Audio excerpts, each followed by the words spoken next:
Disagree করতে পারেন, কোনো বিষয় না। আমি আপনাকে ছোট করব না, খাটো করব না, না, আপনি ডিসএগ্রি করতেই পারেন। কিন্তু আমি যেটা আপনাকে বলতে চাচ্ছি সেটা হচ্ছে ঈদে মিলাদুন নবীর উপর গত 1000 বছর, আপনি যদি বলেন 700 বছর, আমি আরো কমাইলাম, এটাতে 500 বছর করেন, কিন্তু ভাইজান এই ঈদে মিলাদুন নবীর উপর উম্মতের স্কলাস্টিক বডি প্রাচ্য থেকে পাশ্চাত্য পর্যন্ত সকলে ঐক্যমত্য পোষণ করেছে। যেই সকলে ঐক্যমত্য পোষণ করেছে, রাসূলে পাকের নবুয়তের সিল লেগেছে সেখানে। কোনটা? মারাহুল মুসলিমুনা খায়র ফাহুয়া ইনদাল্লাহি খায়র, লা তাজতামি উম্মতি আলা দালালা। হুজুর আকরাম সিস্টেমের স্পষ্ট সিল যে আমার উম্মত যেটাকে ভালো মনে করবে, মান সান্না সুন্নাতান হাসানাতান ফিল ইসলাম ফালাহু আজরুহা ওয়া আজরুন মান আমিলা বিহা। উম্মত এটার উপর ঐক্যমত্য পোষণ করেছে। কেন? এখন উম্মত যেহেতু ঐক্যমত্য পোষণ করেছে, আমরা সেটাকে সেলিব্রেট করছি। আপনি ডিসএগ্রি করছেন, করতে পারেন, কিন্তু আপনার ডিসএগ্রিমেন্টটা আটার মধ্যে লবণের মতো, আটার মধ্যে লবণের মতো, আপনি করতেই পারেন, ডাজন্ট ম্যাটার, এটা কোনো ম্যাটারই করে না। কিন্তু আমি আপনাকে যেটা বলতে চাচ্ছি সেটা হচ্ছে রাসূল পাক সাল্লাল্লাহু আলাইহি ওয়াসাল্লাম আমাদেরকে জামাতের সাথে থাকতে বলেছেন, আমাদেরকে জামাতের সাথে, প্রাচ্য থেকে পাশ্চাত্য পর্যন্ত সব জায়গায় ঈদে মিলাদুন নবী পালিত হয়। কোথাও মার্চ হয়, কোথাও এই আন্দাজে পালিত হয়। উদ্দেশ্য কি? উদ্দেশ্য হচ্ছে নতুন প্রজন্মের অন্তরে এশকে রসুলের চেরাগ জ্বালিয়ে দেওয়া। কেন? কারণ এই এশকে রসুলের অপর নাম ঈমান। যখন আপনি বলবেন প্রথম যুগে ছিল না, প্রথম যুগে থাকার কোনো দরকারও নাই, ওই যুগে প্রত্যেকদিন ঈদে মিলাদুন নবী ছিল। আপনি যেই যুগের কথা বলছেন সেই যুগের সাহাবায়ে কেরাম রাসূল করিম সাল্লাল্লাহু আলাইহি ওয়াসাল্লামের থু মুবারক নিয়ে মুখে আর বুকে লাগাতেন। আপনি যেই যুগের কথা বলছেন সেই যুগের লোক রাসূল করিম সাল্লাল্লাহু আলাইহি ওয়াসাল্লামের ব্যবহৃত অজুর পানি নিয়ে মুখে আর বুকে লাগাতেন। আমার নবীর চুল মুবারক কাটলে সাহাবায়ে কেরাম হাতে এভাবে হাত বিছিয়ে রাখতেন। রাসূল পাককে তাওয়াফ করে ফাতাফা বিহি আসহাবুহু, তাওয়াফ করে হাত মুবারক বিছিয়ে রাখতেন যাতে চুল মুবারকগুলো হাতে পড়ে। তো সেই যুগে এটার প্রয়োজন এই আন্দাজে ছিল না। কেন? কারণ ঈমানের শুধুমাত্র চেরাগ না, তাদের ভিতরে ঈমানের সূর্য ছিল, সূর্য। প্রত্যেকদিন ঈদে মিলাদুন নবী তাবেঈনের যুগে সকাল সন্ধ্যা ঘুমে জাগ্রত অবস্থায় দিদারে মুস্তাফা নসিব হতো তাদের। যেই যুগে, কোন যুগে প্রয়োজন হয়েছে? যেই যুগে ম্যাটেরিয়ালিস্টিক জাগতিক দর্শন মানুষের অন্তর থেকে এশকে রসুলের চেরাগ নিভাতে শুরু করেছে। কেন?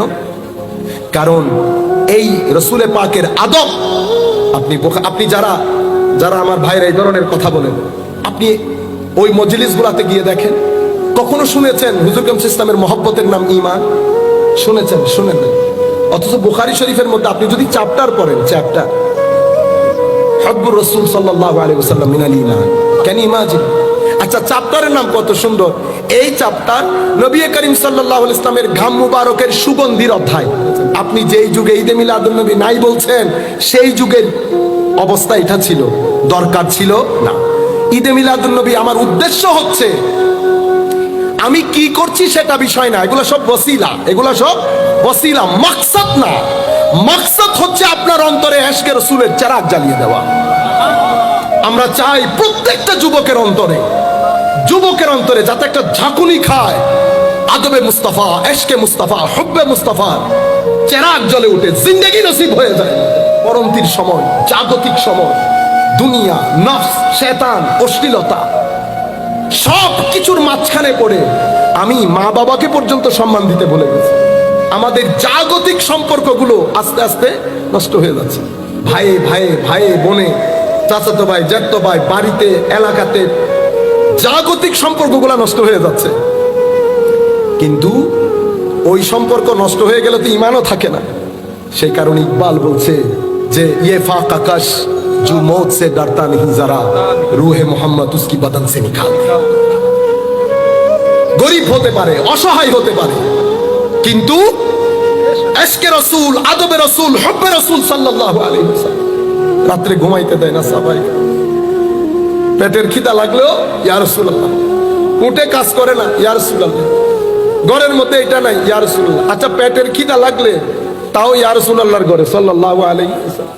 যেই সাহাবীদের জিন্দেগির প্রত্যেকটা মিনিট মিলাদুন্নবী ছিল, উনাদের কেন মিলাদুন্নবীর দরকার?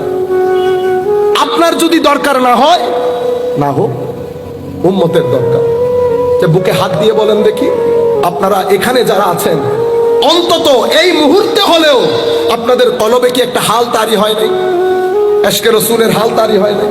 যদি না হয়, তাহলে আমাদেরকে উচিত হবে আজকের রাত আল্লাহর দরবারে সিজদায় কাটিয়ে দেওয়া, তওবায়। কারণ হয়তো আল্লাহ ভিতরের দরজা বন্ধ করে দিয়েছে, হয়তো আপনি এমন কোনো কাজ করেছেন যেই কাজের মাধ্যমে আল্লাহ নারাজ হয়ে গেছে। আল্লাহ নারাজ হয়ে গেছে। মাওলা যখন আপনার কোনো কাজে নারাজ হয়ে যান, রেগে যান, তো আমার আল্লাহ, আল্লাহকে স্মরণ করার যেই তৌফিক, সেটা আপনার থেকে উঠিয়ে নেন। টাকা পয়সা নিয়ে নেন না, মনে করবেন না যে আপনার চেয়ার নিয়ে নেবে, টাকা পয়সা নিয়ে নেবে, আপনার গাড়ি নিয়ে নেবে। আল্লাহ এই কাজ করেন না, মালিকুল মুলক। আল্লাহ কোন কাজটা করবেন? আপনি আল্লাহকে ডাকার যে তৌফিক আল্লাহ আপনাকে দিয়েছেন, সেটা নিয়ে নেবেন। আপনি জানাজায় আসবেন, মসজিদে ঢুকে আসরের নামাজ পড়তে পারবেন না। আপনি মনে করছেন আপনি ঢুকেন নাই, আপনি না, আল্লাহ আপনাকে ঢুকান। সম্মানিত উপস্থিতি, এই কারণে ঈদে আমরা বলি না ঈদে মিলাদুন্নবী কেন? এই কারণে। সেই জন্য আল্লামা ইকবাল বলছে, তো মানুষ আমি অনেক দেখেছি আকল দিয়ে, বিবেক দিয়ে, বুদ্ধি দিয়ে সত্যকে অনুধাবন করতে, আমি পারি নাই, আমি পারি নাই। পেরেছি কখন? যখন জালালউদ্দিন রুমি পড়েছি, যখন দেখলাম জালালউদ্দিন রুমিকে দেখলাম, রুমি আকল বিবেক সবকিছু ছেড়ে যখন এশকের সমুদ্রে লাফ দিয়েছে, তো জালালউদ্দিন রুমি হক নসিব হয়ে গেছে। রুমি তুর্কির জমিনে বসে রুমি না জানি কোথায় কোথায় দেখে। রুমি যখন নিজের কবিতার সমুদ্রে ডুব দেয়, এমন এমন কথা রুমি বলে ফেলে যা আমার মতো দার্শনিকের চিন্তা করার সুযোগ নাই। তখন আমি বুঝলাম, তখন আল্লামা ইকবাল ডাক দিয়ে বলছে, হে রসুল পাকের উম্মত, দিয়ারে ইশক মে अपना मकाम पैदा कर, नया सुबह शाम पैदा कर। हे মানুষ, इश्केर समुद्रे डूब जाओ। কেন? अकल को तनकीद से फुर्सत नहीं, इश्क पे अपनी अमाल का बुनियाद रख। আল্লাহর ইজ্জতের কসম করে বলছি, ইশকে রাসূল, আদবে রাসূল, হুব্বে রাসূলের মাধ্যমে, রাতের সিজদার মাধ্যমে এখনো পর্যন্ত উম্মত যদি ঘরের কোণায় বসে চোখ বন্ধ করে এখনো পর্যন্ত রাসূলে পাক মদিনা শরীফ থেকে দান করে। এমন লোক যখন বাইরে এসে কথা বলে, তখন হয় কি? একই কিতাব থেকে দুইজন কথা বলছে, দুইজনের কথার ধাঁচ পরিবর্তন হয়, দুইজনের কথার তাসির পরিবর্তন হয়, দুইজনের কথার আন্দাজ পরিবর্তন হয়ে যায়। কেন? একটা এশকি হয়, একটা আকলি হয়। আকল কো তনকিদ সে ফুরসত নেহি, ইশক পে আপনি আমাল কা বুনিয়াদ রাখ, ইশক পে আপনি আমাল কা বুনিয়াদ রাখ। আল্লামা ইকবাল বলছেন, এটা চেরাগে রাহে মঞ্জিল নেই, চেরাগে রাহে মঞ্জিল নেই, মঞ্জিল ইশক, মঞ্জিল ইশক। যে ইশকের সমুদ্রে লাফ দিয়ে জালালউদ্দিন রুমি হয়েছে, ইমাম গাজালি হয়েছেন। ইমাম গাজালি নিজেই বলছেন, 30 থেকে 35 বছর বয়সে ইমাম গাজালির পতাকা উঠছে পুরা পৃথিবীতে, পুরা পৃথিবীতে। এমন কোন এক্সিস্টিং সমস্ত নলেজ ইমাম গাজালি অর্জন করে হুজ্জতুল ইসলাম হয়ে গেছে। মাদ্রাসা নিজামিয়া, যেটা তৎকালীন যুগের অক্সফোর্ড খ্যাত ছিল, ক্যামব্রিজ বলা হতো, সেই ইউনিভার্সিটির ভাইস চ্যান্সেলর হয়ে গেছে। তৎকালীন যুগের দর্শন, কেমিস্ট্রি, বায়োলজি সমস্ত বিষয়ের আলেম। মা বাসায় গিয়ে আওয়াজ নাই, আওয়াজ নাই। কেন? যে উদ্দেশ্যে এলম শিখেছি সেটা তো সাধন হয়নি। কেন? কারণ আমি যখন নামাজের মধ্যে দাঁড়াই, আল্লাহু আকবার, চোখ বন্ধ করলে অন্ধকার, চোখ বন্ধ করলে অন্ধকার, এটা তো হওয়ার কথা। অন্ধকার দেখি কেন? দেখি তাহলে এলম শিখলাম কেন? হক কোথায়? তখন পাগল হয়ে গেছে, আওয়াজ বন্ধ হয়ে গেছে। আল্লামা ইকবাল, হাই খোদা, সমস্ত ডাক্তার বৈদ্য যারা ছিল তৎকালীন যুগে, অ্যাভেলেবল মেডিকেল সায়েন্স, ট্রিটমেন্ট নিয়ে সবাই বলছে there is no treatment for him, কোনো ট্রিটমেন্ট নাই। তো কি করব? ইমাম গাজালি বুঝতে পেরেছে এগুলা দিয়ে হবে না, আমাকে সবকিছু ত্যাগ করতে হবে। ইশক, ইশক। পরে ইমাম গাজালি ওখান থেকে চলে গেছে কোথায়? আত্মীয় স্বজন সবকিছু ত্যাগ করে, লম্বা কাহিনী আমি শর্ট করে বলছি, সিরিয়াতে চলে গেছে। লাগবে না? সিরিয়ার মসজিদের মধ্যে দার্সের মধ্যে বসছে, যেটা আমরা বন্ধ করে দিয়েছি, মসজিদ ভিত্তিক দার্স। দর্শ হচ্ছে। দর্শ যিনি দিচ্ছেন প্রত্যেক কথাই রেফারেন্স কার? আবু হামেদ গাজালি কলা কাজা, কলা আবু হামেদ আল গাজালি কাজা। এখানেও আবু হামেদ গাজালি ওইটা বলেছেন, কয়টা আমাকে হবে না। চলে গেছেন কোথায়? মদিনা শরীফে, মক্কা শরীফ, মদিনা শরীফ, ইমাম জুয়াইনির সাথে দেখা। যাই হোক, তখন উনি বলছেন আমি দেখলাম হক কোথায়। সমস্ত দর্শন পড়লাম, ফিলসফি তৎকালীন যুগে, চিন্তা করতে পারবেন। উনি বলছেন ফিলসফি যা কিছু লেখা হয়েছে সবকিছু পড়েছি, হকের তালাশ মিলে নাই। ইসমাইলিয়া শিয়াদের বাতেনিয়া তাদের কিতাবগুলা পড়েছি, হক মিলে নাই। ইমাম তুসির লুমা খুলেছি, ইমাম তুসির আল লুমা খুলেছি, তাসাউফ তরিকতের কিতাব।